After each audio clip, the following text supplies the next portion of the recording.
Hi Disney fans, I'm Clover. Today Luke is behind the camera. In this video I'm going to rank every ride and attraction here at Disney's California Adventure in Anaheim, California. Let's go!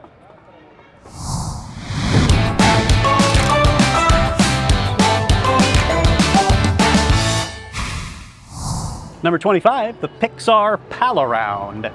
Some people still refer to this ride as Mickey's Fun Wheel, and others still refer to it as Mickey's Death Wheel, but nowadays it's known as the Pixar Pal-Around, which is the Ferris wheel? Is that what these things are called? The Ferris wheel here on Pixar Pier. There's two flavors that you get to choose from: swinging gondolas or stationary gondolas. If you ride the stationary gondola, you go higher, and if that's what you're in pursuit of, great. Choose the stationary gondola, I guess. The swinging gondolas move really the entire time, and they're even more terrifying, but at a slightly lower height. I straight up hate this ride. I have had multiple anxiety episodes on this ride until I finally was like, why am I even riding this? I'm never riding this again, this is stupid. If Ferris wheels are your thing, this brings a little something extra to the party. Number 24, the Disney Junior Dance Party. The Disney Junior Dance Party is for littles. I have a little, and we went to this a couple of times, and it was not a hit with my kiddo, but it might be with yours. It features the characters of Disney Junior. So if you have a kiddo who insists, you know, probably take them here. Otherwise, you're not missing a lot. Number 23, the red car trolley. The red car trolley is not really a thrilling ride. It's kind of the analog to the Main Street vehicles over at Disneyland. It emulates the way that people used to get around LA. There actually used to be a real red car trolley. For me, once you've ridden it, like, you're good. It's certainly not the fastest way to get around the park. It's very cute, and it is powered by an overhead cable like a real red car would be. Number 22, Jumpin' Jellyfish. Jumpin' Jellyfish is a kiddie ride. If you have littles, you might want to ride it with them. It might be fun for them. It's probably not going to be very thrilling for you. I should note that the ride capacity on this attraction is super low, so even if the line looks like it's going to be really reasonable, it takes a long time to load and unload, so the line just does not move very fast. If you do end up riding the Jumpin' Jellyfish, look for some hidden Mickeys in the bubbles. Number 21, Luigi's Rollickin' Roadsters.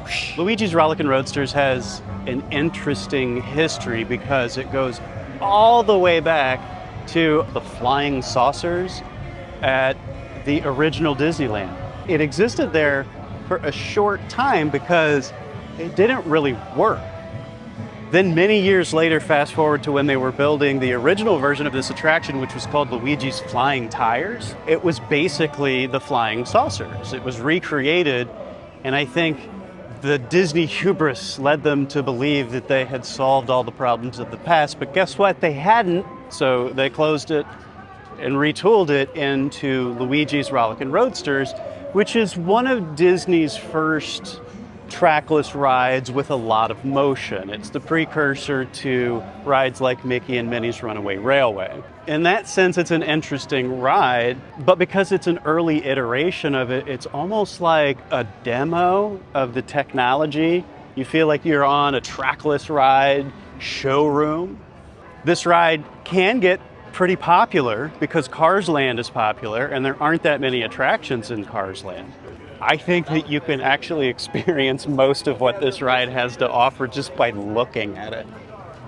Number 20, Jesse's Critter Carousel. The best carousel in the world is going to rank near the bottom of any list that I made. They're just not fun to me. I know they are for little kids. This one is Pixar themed. It fits right into Pixar Pier. And if your kid likes carousels, hell, if you like carousels, come ride Jesse's Critter Carousel. Just don't call me. Number 19, the Sorcerer's Workshop. This is inside the animation building. You'd like walk down a ramp. This is one of the multiple attractions that are inside of this building. In addition to being kind of a creepy tribute to Walt Disney, it's also a tribute to animation itself. So like the first stage is, it even shows you like how you might draw a Mickey head balloon, and you draw frame by frame, and then you take your paper and you put it into a zoetrope, and then you spin it around, and if you look through the side of the zoetrope, you can see your animation come to life. There's also these spinny things. Bring hand sanitizer. Number 18, the Redwood Creek Challenge Trail.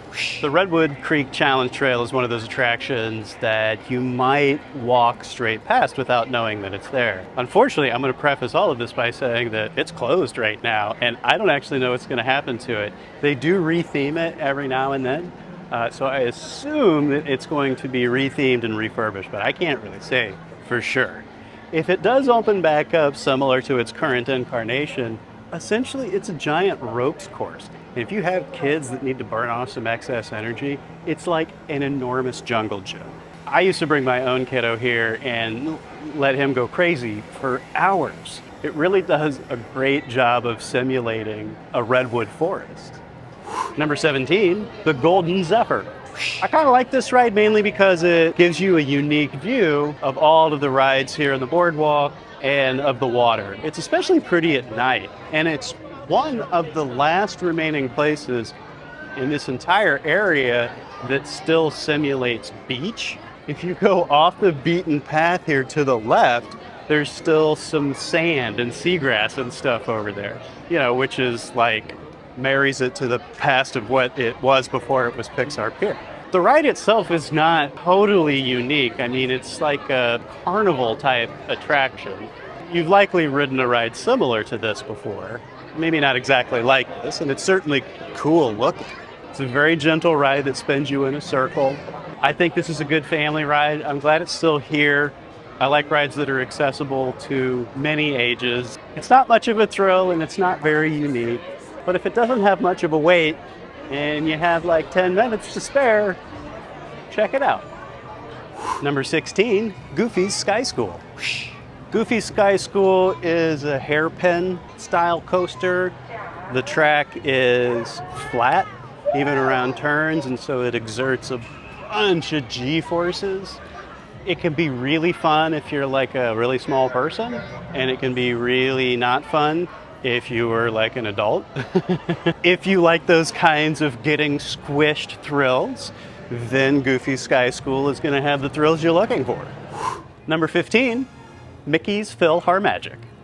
This is a 3D animated musical show starring Mickey and the gang. I like it, it's okay. I sort of feel like if you've seen one 3D animated screen-based attraction, there's not a ton of reason to go back, you know, unless it's offering something extra. It's a nice break from the weather if it's a hot day or a cold day. I mean, if you're a Californian, you know, if it gets down below 60 or something, you're wearing a stocking cap probably. I kind of find it a middling attraction. You might not. Number 14 is the Emotional Whirlwind. It's a spin you in a circle ride. I can't confirm this, and maybe you can if you want to leave me a comment, but this ride seems really similar to Flix Flyers that used to be in A Bug's Land, which is no longer there. It had to move to make way for Avengers Campus. I think this kind of ride is pretty fun, but there's nothing super special about this one. Not very thrilling. It feels like filler, but if your kiddos really want to ride this ride, go for it. It's not fun. Number 13, Turtle Talk with Crush. Turtle Talk with Crush is adorable, and whether or not you have littles are gonna love it probably, but it's for anybody. The way that it works is it's real-time animation. Kids in the audience can ask questions about turtles and the ocean and so on, and I have yet to go to a Turtle Talk with Crush show that hasn't made me laugh. The actors that portray Crush are great. Number 12, the Animation Academy. The first time that I heard about the Animation Academy, a friend insisted that I go try it. It doesn't sound inherently fun, or at least it didn't to me. You sit down kind of in the audience seating area, and everybody gets a clipboard and paper and a pencil, and a cast member, a Disney artist, walks the guests step by step through the creation of a Disney character. And they do different Disney characters at different times throughout the day, and you can check the schedule to stop in and be able to sketch your favorite. Number 11, Mater's Junkyard Jamboree. It's a fun ride system. It really is. It's like the teacups with an added dimension, because it's got a trailer that kind of whips you back and forth. It can be a good first ride for littles, and if you have a kiddo, it's a pretty fun ride to go on with them. It's kind of right in the middle of the thrill zone. And I have to admit that the songs are pretty catchy. Number 10, Web Slingers, a Spider-Man adventure. Guests love web slingers. It's a popular ride. In my opinion, it's not great because it's the type of ride that's been done before elsewhere, and probably even better. It's also heavily reliant on screens. I mean, essentially the ride is screens in many ways. And like so many 3D rides, you have to wear glasses to get the full experience. And not only is that inconvenient for people who already wear glasses, it also puts a barrier between you and what's happening. And, you know, I realize we gotta control the polarity, but it still puts a barrier. Does it really need to be 3D? I don't know, maybe. It's not my favorite. You might enjoy it. Number 9, Grizzly River Run. As raft rides go, this one is pretty fun. I feel like the story of the ride is usually taking a back seat to what's happening to the people in the inner tube, like who's about to get wet with the next big splash. The theming of this ride is really impressive though. They did a really great job building it. Case in point is this waterfall behind me, which is spectacular. So if you're in the mood to potentially get soaked, go for it. Number 8, Toy Story Midway Mania. Toy Story Midway Mania is a 3D ride game. It's fun, it can be competitive, especially if you ride it multiple times, you can have a different experience. The games themselves are pretty fun. In essence, it's a shooting game. You have a cannon and you're shooting at 3D projected screens. So my complaint about this ride is my complaint about any of the 3D rides that require you to wear 3D glasses, which is it puts a wall between you and the experience, and I'm really not there for that. Plus, 3D plus spinny ride for me is no, just because it makes me kind of queasy and it's just sort of not worth it. The theming is great though. It's like super Toy Story-y, and the line is filled with Easter eggs, and then there's Mr. Potato Head. This is a really cool animatronic. Number 7, Soarin' Around the World. Back in my day, they used to call this Soarin' Around California. Every now and then, Soarin' Around California makes a comeback, and it is my preferred version of this ride. Soarin' is somewhat of a nausea machine, you know, in that you're hoisted up in front of a giant curved screen, and the ride vehicles move around to simulate the motion of flying through the air. This is the same ride as its counterpart at Epcot, so if you like that ride, you're probably gonna like this ride. Here's a tip: if possible, try to sit row 1 middle. That way you won't get so many feet dangling in front of your face, and you also won't experience the distortion of the edges of the screen. Number 6, the Silly Symphony Swings. The Silly Symphony Swings is not a new ride concept. If you've been to a carnival, you've probably ridden something like the Silly Symphony Swings. Hell, if you've been to a Ren Fair, you've maybe ridden something like the Silly Symphony Swings. So why is this ride so high on my list? Because I actually think this is the best version of this type of ride that I've ever ridden. Some versions of this ride add extra thrill by making it super, super tall, and that's not more fun for me. Some versions of the ride go faster. Some versions of the ride don't tilt. This one does. Some versions of the ride don't have really great music. Overall, I think this is a really fun ride. So the fact that it's been done before doesn't really take that much away from me because it's done so well. Number 5, Ariel's Undersea Adventure. Ariel's Undersea Adventure here at California Adventure is virtually identical to its counterpart at Magic Kingdom in Florida. So if you've ridden that one, you've ridden this one. And the history of this structure is kind of fun.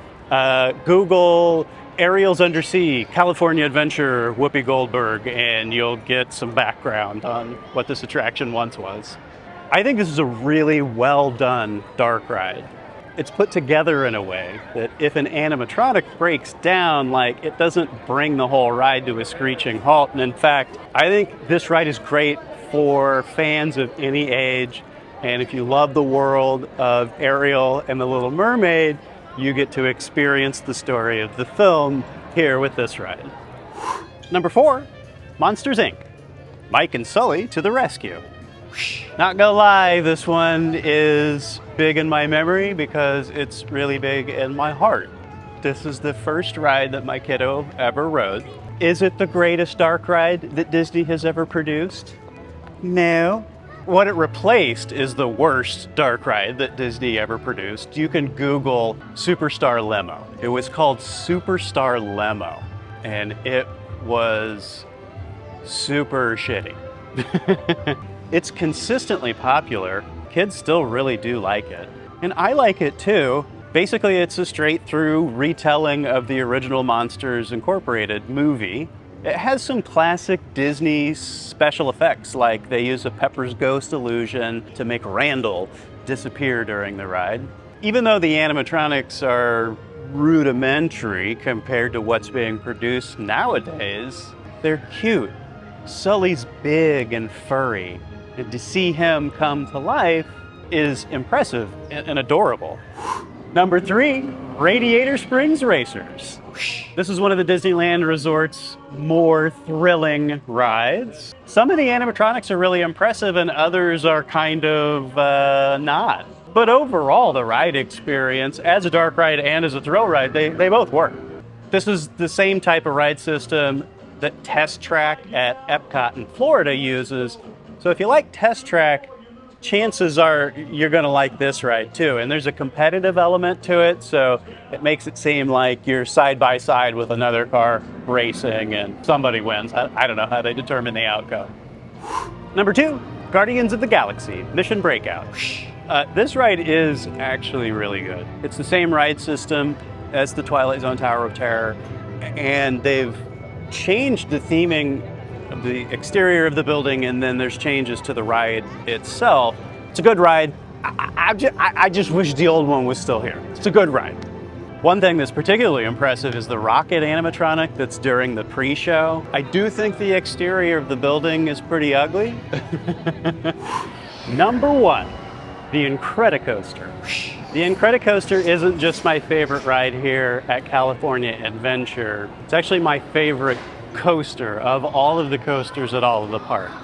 I'm not a coaster enthusiast person that necessarily goes to destinations to ride coasters, though I have done that. If I had to choose, I would revert it back to what it was before. It used to be called California Screamin'. It had a totally wicked surf rock inspired soundtrack that matched up with the movement. Now it's mostly just Jack Jack's family yelling his name as you go through the ride. You know, they didn't change the coaster itself. It's still the same roller coaster. It's a tubular steel coaster emulating a wooden coaster. It's supposed to look like a boardwalk wooden coaster, but it's actually a super smooth ride.